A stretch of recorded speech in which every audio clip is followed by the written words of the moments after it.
kita bersyukur kepada Allah Subhanahu wa taala karena pada malam hari ini bapak-bapak dan ibu-ibu ternyata masih istiqomah pergi ke Musalla Al-Jadid yang kita cintai ini. Rasanya setiap tahun saya ke Al-Jadid ini rutin Bapak Ibu, jadi saya sudah akrab dengan lingkungan masjid kita dan musalla kita ini. Dari tahun ke tahun sudah mulai nampak peningkatan, dan mudah-mudahan ini menjadi amal bagi bapak-bapak dan ibu-ibu yang telah memakmurkan masjid ini. Memakmurkan masjid ini ada dua. Pertama melalui infak berupa uang atau benda atau materi yang lekat ke bangunan ini. Kemudian memakmurkan masjid ada juga dalam artian datang ke sini melakukan sholat jamaah. Nah, itu juga merupakan memakmurkan masjid. Yang tidak boleh memakmurkan masjid itu seperti ayat ini turun dulunya. Ayat innama ya'muru masajidallah man amana billah wal yaumil akhir. Ini turun ketika itu di Masjidil Haram. Orang ramai-ramai ke masjid. Tetapi rupanya mengapa dia Bapak Ibu? Dia tidak sholat dan juga tidak memberi infak. Tetapi menggelas. Jadi kebudayaan menggelas di masjid ini sudah ada sejak zaman Nabi Muhammad SAW. Orang-orang Quraisy datang dari suku-suku Badui bukit-bukit. Kalau Ramadan telah tiba, dia pergi ke Masjidil Haram. Di situ dia berdagang, maka turunlah ayat ini. Jadi yang dikatakan orang memakmurkan masjid, surah At-Taubah ayat 18 adalah orang-orang yang percaya beriman kepada Allah dan percaya kepada hari akhir dan tidak takut kepada apapun selain daripada Allah.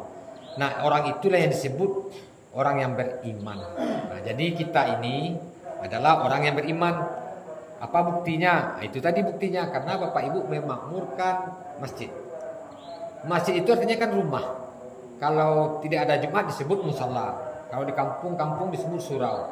Ada yang menyebut langgar. Tetapi semuanya itu kan masjid. Masajid Allah, rumahnya Allah. Nah, jadi kita pertama tentu bergembira terlebih dahulu karena kita tergolong orang beriman. Siapa mengecek awak beriman? Tidak mau yang ngecek do. Jadi Bapak Ibu tidak usah ragu-ragu. Sifat setan salah satunya Bapak Ibu mendatangkan rasa syak wasangka di hati awak. Jadi lana rajin awak ke masjid kena awak balangkah sih kalau dele kan diterima sembahyang. Dele kan diterima puasa. Aja di paturian tu Bu. Itu asli setan tu tidak pernah malaikat mengecek untuk itu. Datang sewa ke masjid itu dah dicatat tu mah. 27 kebaikan. Bisa sewa sujud bersama orang-orang sujud, itulah kebaikan. Cuma setan kok sifatnya gitu. Dia cuba menggoda lu jangan pergi ke masjid. Lebih banyak urusan orang ke buku tu urusan lu banyak sekali tu. Jauh harus melangkah ke masjid. Kiranya iman wadek kue pai jua. Nah, lah tiba di pintu ke masuk, goda tadi tu. Uduk tadi lah, tal pindah. Aduh je penganaknya tu. Nah, itu maka godaan setan disebut maju mundur. Maju mundur tu maju dulu, tidak bisa mundur lihat. Hanya lewat kanan kiri samping depan. Depan kanan kiri belakang. Nah, itu setan tu. Tidak dimungkul saja doh.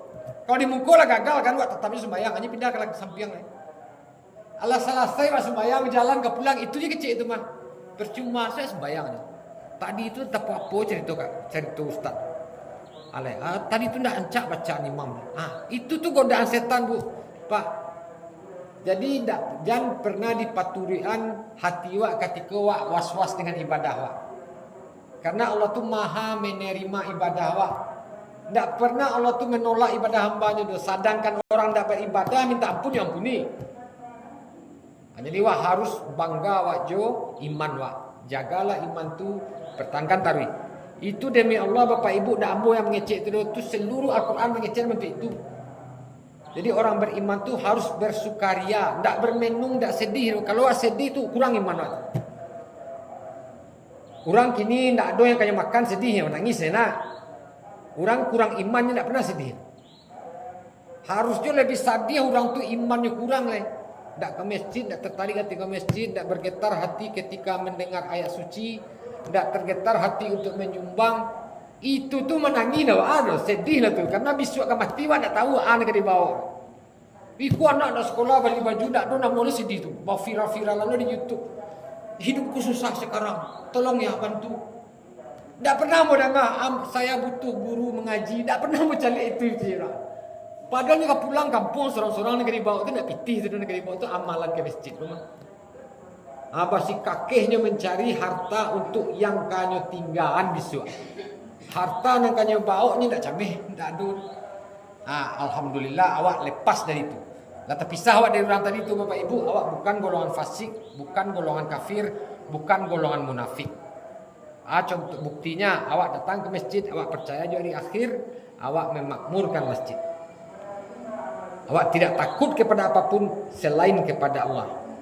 Amor Rasul itu ada di awak sudah lama. Apa lo kau takutkan dunia selain daripada Allah? Nah, rupanya orang beriman kau dipanggil ya. Tidak sampai di situ saja. Itulah surat Al-Baqarah 183. Di bulan puasa itu ke itu sekaji wana. Ya ayyuhallazina amanu kutiba alaikumusiyam kama kutiba alal ladzina min qablikum la'allakum tattaqun. Hai orang-orang beriman. Pemanggilan ya itu artinya lembut Pak Ibu. Di terjemahan Al-Quran dikeciankan hai. Sebenarnya tidak hai. Cuma orang tu mungkin payah lo ajo akan dia ganti kalimat. Kalau hai itu kan mari. Hai. Sebenarnya ya ayyuhalladzina amanu. Itu lembut artinya semua membawa nak. Oi, alan contoh itu. Pokoknya bisa bu artian panggilan ya ayyuhalladzina amanu itu artinya panggilan kasih sayang. Bukan hai itu. Kalau hai kan, oi hai, itu kan, nyendak. Ya ayyuhalladzina amanu. Hai orang-orang beriman. Awak jadi bawah tu mah diwajibkan atas kamu berpuasa seperti orang-orang terdahulu dan mudah-mudahan kamu menjadi takwa. Jadi puasa orang-orang terdahulu itu maksudnya umat Nabi Musa, umat Nabi Isa, umat Nabi Daud. Itu maksudnya. Awak umat Nabi Muhammad diwajibkan berpuasa sebulan penuh di bulan Ramadan. Itu beda awak puasa awak juga umat-umat terdahulu. Cik lain bedanya. Kau judul tema awak kini masalah hikmah puasa. Setelah awak beriman, setelah awak diperintah untuk berpuasa di bulan Ramadan, dikecian di situ la'allakum tattaqun, mudah-mudahan kamu bertakwa. Tidak ada ibadah selain dari puasa yang dijanjikan takwa. Kalau salat hanya dikatakan untuk mencegah perbuatan keji dan munkar. Inna salata tanha 'anil fahsya'i wal munkar. Berzakat mensucikan harta. Tapi yang derajat takwa hanya dengan puasa. Maka orang beriman yang tidak berpuasa tidak akan pernah sampai ke derajat takwa. Jadi beruntung lah awak. Kalau mencari bantu apa-apa, ibu-ibu jangan cari ambo kini aku jadi orang berpuasa siang tadi. Kau ni picit tu langsung melayang maksudnya. Itu ciri-ciri orang berpuasa siang kalau malam duduk di masjidnya pasti bantu. Itu biasa tu ya. Karena orang berpuasa tu fisik lemah, imannya kan kuat. Banyak ambo cari di kampung ambo pak, kau serius kau badan tu kadang-kadang pak. Kuat-kuat tapi puasa saya dah talok dia. Ada orang kuri kerempeng lah gaik lawan mati besok talok yang puasa. Jadi puasa kau ternyata tak fisik dah badan. Puasa kau iman. Kok puasa bisa menyebabkan takwa? Takwa kau Bapak Ibu artinya kan mengerjakan perintah Allah, menghentikan larangan Allah. Karajo itu murah sebenarnya, mudah benar. Ayat disuruh di Allah karajoan, ayat dilarang di Allah ibadah tinggalan. Kemudah dia. Tapi kok sulit. Sulit karena si setan tadi. Setan tu sungguh nak senang hatinya kalau awak kau takwa. Sadih hatinya mencari awak kau rajin ke masjid, berpuasa siang hari. Oleh karena itu dia mainkan segala tipu daya. Cara tipu daya setan menggoda awak. Nah, pada diri manusia Bapak Ibu ada yang namanya nafs. Nafs itu N-A-F-S dalam bahasa Arab nafs. Kalau diterjemahkan ke bahasa Indonesia di Al-Quran itu disebut jiwa. Jadi di dalam diri kau selain nyawa adalah jiwa, adalah ruh. Ada dalilnya di surat As-Sajdah ada tu mah. Inna sawahu wa nafakha fihi min ruhi wa ja'alal kumus syam'a wal absara wal afida qalilan ma tashkurun. Kami tiupkan ruh dan kamu kemudian mendengar, melihat, nah gitu Allah. Jadi awak ada ruh di badan awak. Awak itu satunya ada ruh yang ditiupkan ketika awak dalam rahim ibu awak berumur 3 bulan sampai dan 4 bulan. Ruh itu datangnya dari Allah langsung Pak Ibu. Indah dicipta dari Allah itu doh. Tapi tidak ditiup namanya, istilahnya ditiup. Kalau ditiupkan sama juga kalamullah Al-Quran ke firman Allah. Sesuatu yang melekat ke zatnya Allah tadi. Kalau gunung itu diciptakan tuh. Ini bukan zat Tuhan, tapi kalau ruh kok tidak terpisah aja Tuhan.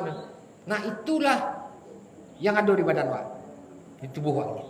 Dan kalau meninggal, inna lillahi wa inna ilaihi rajiun, ruh kembali ke Allah Subhanahu wa taala. Yang tanah kembali ke tanah, yang ruh enggak. Nah, jadi itu penyebab awakku kalau meninggal disebut inna lillahi, itu masalahnya. Karena yang datang dari Allah kembali kepada Allah. Yang tanah dikuburkan lah. Hancur. 3 tahun 2 kali hilang itu. Paling tinggal tulang sulbi. Nah, tulang sulbi itu lah nanti dibangkitkan ketika hari kiamat menjadi bantu Allah balik. Nah, ruh dimasukkan balik. Nah, jadilah padang mahsyar kan, ditimbang amal orang. Nah, itulah singkat cerita. Parangai sin nafs tadi kan ada jiwa, nafs, ruh, jasad. Parangai sin nafs kok Bapak Ibu, sin nafs tadi Pak. Dulu sebelum ini masuk ke badan manusia, di alam sebelum bumi kok ada, sebelum manusia dicipta, sebelum Nabi Adam dicipta. Jadi Allah Subhanahu wa taala berkata ke si nafs, nafs kau yang diciptakan ya Allah. Hai nafs, man kana anta, man kana ana. Siapakah engkau, siapakah aku? Si nafs itu menjawab dengan sombong, aku adalah aku, engkau adalah engkau. Si nafs tadi ditanya malaikat, hai malaikat, siapakah aku, siapakah engkau? Lantang malaikat menjawab, engkau adalah Tuhanku dan aku adalah hambamu. Dipanggil jin, itu juga kecil jin, engkau adalah Tuhanku, aku adalah hambamu. Si nafs pun enggak, si nafs itu mengecek engkau, aku. Itu kisah si nafs. Dibuatlah neraka oleh Allah, dihangatkan, dipanaskan neraka ini sampai 100 tahun. Sampai hitam warna api itu.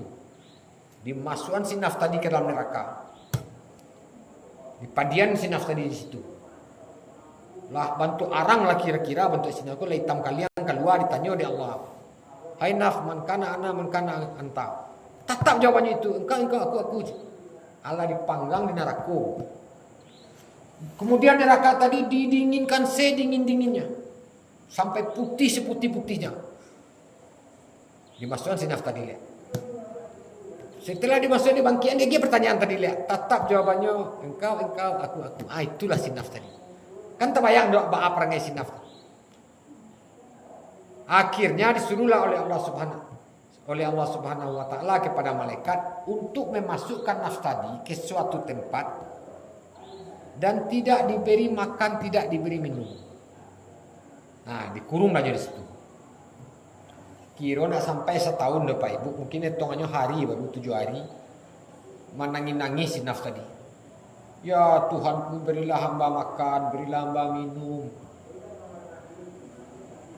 Ditanya oleh Tuhan, man kana anta, man kana ana. Dijawablah, saya hamba, engkau Tuhanku. Dari situ kemudian si nafs tadi ditanya oleh Allah ke seluruh makhluknya, siapa yang mau, kira-kira siapa yang mau si nafs ini masuk ke badannya. Dalam surat Al-Hasir tuh semua menolak. Bahkan gunung pun menolak. Malaikat tidak sanggup menerima beban. Si nafs yang perangainya untuk itu yang tidak mengakui Tuhan tadi. Lalu di dalam surat Al-Ahzab ayat 72, cari di rumah Bapak Ibu, Al-Ahzab 72. Manusia dengan sombongnya mengangkat tangan meminta si nafs. Jadi awakku dulu dan tagih-tagih meminta si nafs tu agar masuk ke badan awak. Kenapa? Karena manusia kok sifatnya itu suka melampaui batas, suka ingkar janji kepada Allah, suka berdusta. Kalau makan berlebihan dan untuk besok dibawa dikungkuh, ini kan sifat manusia. Takut dengan kelaparan, padahal Tuhanlah menjamin tak dogi orang bukan kelapar kecuali mati. Awakku pasti habis rezeki baru mati. Selagi hidup atau pasti ada makan tuh. Si nafsu lah yang menjadi milik wak kini. Sehingga gara-gara si nafsu lah maka sulit wak takwa jadinya. Karena godaan setan ke si nafsu tadi. Sehingga untuk melemahkan si nafsu diberilah dia puasa di bumi ini. Karena si nafsu tadi lemahnya ketika tidak diberi makan. Buktinya Bapak Ibu sederhana. Ketika waklah puasa, ketika serineka berbunyi, ketika hari maghrib, entah kok ambo seorang mungkinnya. Terletak di meja terus habis ya. Karena nafsu tadi itu rasa habis. Kira mau minum kopi setengah gale, mau makan 2 buah timun, lakanya. Aku mau makanan sebanyak mubazir kan. Itulah pernah terjadi saya itu pengalaman ambo kalau membeli takjil. Nggak mau canggung-canggung oleh dia. Kalau mau tekan aku si nafsu punya kerajo gue macam. Si nafsu ada di badan wak Bapak Ibu, dari badan ambo seorang ada di badan Bapak Ibu ada itu mah. Nafsu ikolah yang membuat awak ingkar. Lalu singkat cerita terakhir, ambo tak kira panjang mah beko awak postulos yang hari malam duduk dengan gaji. Nafsu tak bagi 3 ikon yang Bapak Ibu kena ayo. Pertama namanya nafsu amarah. Nafsu amarah kok sifatnya bukan marah, namanya amarah, tapi bukan berang ya. Kebetulan namanya amarah. Sifatnya tidak memikirkan halal dan baik. Kok sifatnya? Sifat nafsu amarah memuaskan kebutuhannya tanpa memikirkan orang lain. Tanpa memikirkan ini dosa apa tidak. Contohnya apa? Para koruptor, para penebang kayu di hutan misalnya. Para orang yang berlebih-lebihan. Kok menggaya berlebih-lebihan. Flexing di medsos. Ibu nak ada begitu. Biasa itu kan orang-orang selebritis. Di Bali tas mama di foto. Itu berlebih-lebihan tidak ada gunung. Itulah perannya si nafsu amarah. Lalu nafsu amarah kolah nanti yang dibakar itu sebenarnya. Tapi ini kan di badan awak. Ini tidak lepas dari awak. Itu yang dibakar di neraka nanti itu. Yang kedua, orang yang telah meningkatkan nafsunya tadi menjadi nafsu lawamah. Jadi amarah, lawamah yang kedua. Ciri-ciri lawamah, beko mau cerita ciri-ciri itu bisa awak esek-esek tapi kain mah di malah tak awak. Kalau amarah kau nak doa kan? Karena mau yakin awak kau nak doa nak mau jadi koruptor, nak doa tampang-tampang koruptor boleh. Ini kalau tampang koruptor itu nak doa di masjid tu. Awak indah lo tipe perambah hutan, karena orang perambah hutan tu biasanya di rumah mah, kena cuma lari kan, takut dia banjir. Nafsu lawamah ciri-cirinya yang selalu bertentangan dengan akal. Bertentangan tiap hari itu. Ketika dihadapkan sesuatu yang membawanya ke neraka, dia sadar, kok salah karena jawab mah. Sama jika misalnya siang hari datang Ibu Ratna, bersobo je Bu Dewi. Ibu Dewi sikolah, Bu Dewi mendaki apa tu? Nak tahu cerita tu. Ibu tu patang malah gunjiang kan. Si Dewi capek sadar, iko gunjiang tak boleh gibah. Terjadi pertentangan di hatinya kan. Indah kan dilayani, kau nak nyosapo lo isu. Ya dulu orang nak datang kadek gara-gara itu. Dilayani, kok gunjiang kau makin lama dia dengar. Awak okey lah iman wak kuat dengar saya. Biku ujung-ujung sirat nak pandai Baam Nuri Dewi itu. Kan ni ko Baam Nuri Dewi dan si Dewi tu you tak gelo jawab. You saban nama dia ko. Lah, itulah satu dalam nama. Itu ciri-ciri lawamah sudah tu dia lah bergunjung lah buat dia. Astagfirullahalazim. Itu lawamah tu. Lawamah ko normal, tak perlu khawatir itu kan dosa-dosa kecil. Indak lu ada awak ko ndak ka dosa. Jadi Bapak Ibu kalau ada yang bergunjing dosa-dosa kecil baru tos tek. Tiba WA di mak ini, ambo sedang OTW, padahal masih di rumah misalkan. Itu tuh tidak bisa lebih kecian orang tu lah fasik kan. Orang tu masih tergolong nafsu lawamah. Karena nyu tahu dia salah. Nyu amarah tadi itu, nyu tidak tahu dia salah, nyu pandiannya bangga. Kalau awak kan tidak salah, minta maaf kan. Itu lawamah. Lawamah ku meningkat setelah berpuasa rajin maka masuk ke dalam nafsul mutmainnah. Aku nafsu tertinggi. Tempatnya di surga. Mudah-mudahan awak adalah golongan nafsu mutmainnah. Nafsu mutmainnah disebut jiwa yang tenang. Ada di surah Al-Fajr. Ya ayatuhan nafsul mutmainnah. Irji'i ila rabbiki radiyatan mardiyah fadkhuli fi ibadi wadkhuli jannah. masuklah ke dalam golongan hamba-hambaku kecil Allah dan masuklah ke dalam surgaku. Jadi yang akan masuk surga itu orang yang berjiwa yang tenang. Tenang itu makanya buat itu. Nyolah tahu je buruk, nyolah tahu je dosa, diajak bergunjingnya diam. Minimal itu kecilnya. Wak belum puasa enggak usahlah bergunjing.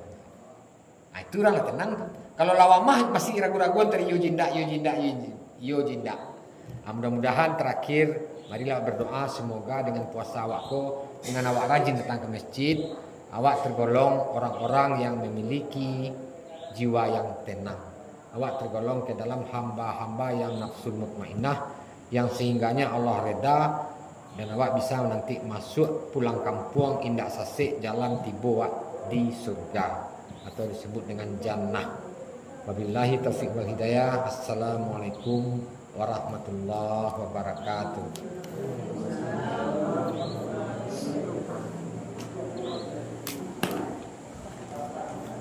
Satu ini.